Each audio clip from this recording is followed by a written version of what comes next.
அம்மா ம் சீக்கிரமா செய்யுமா, ஏன்பா? பசிக்குது. ஹோம்ஒர்க் எழுதும் போது தான் பசிக்கும், எல்லாம் ஆகும்ல. யார் ஃபர்ஸ்ட் ஹோம்ஒர்க் முடிக்கிறீங்களோ அவங்க தான் சாப்பிட முடியும். கச்சு, ஹோம்ஒர்க் முடிச்சிட்டியா? அம்மா முடிச்சிட்டே இருக்கம்மா. தம்பிக்கு பசிக்குதான், சீக்கிரம் முடிச்சாதான் நீங்க சாப்பிடணும். ஹோம்ஒர்க் முடிக்காத வரைக்கும் சாப்பிட போறது இல்ல, புரியுதா? சீக்கிரம் முடிங்க. அக்கா நீ முடிச்சிட்டியா அக்கா?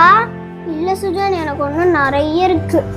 அக்கா நான் முடிக்க போறேன்க்கா. பா பா பா பா ஓ பா பா பா அம்மா முடிச்சிட்டேன். அம்மா சப்பாத்தி எடுத்துனுவாமா. சப்பாத்தி வேணுமா? சப்பாத்தி. லட்சு நீ முடிச்சிட்டியா? லட்சு சப்பாத்தி எடுத்துனுவாமா. நீ முடிச்சாதான் சாப்பிட முடியும், சரியா? சுஜன் இரு எடுத்துட்டு வரேன். ஆ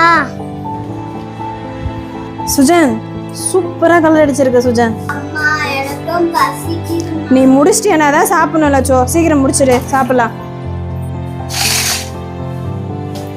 அக்கா சீக்கிரமா முடிக்க, நானும் உன் கூட சேர்ந்து சாப்பிடுறேன். சரி சுஜன். அளந்திட எந்த மொழியும்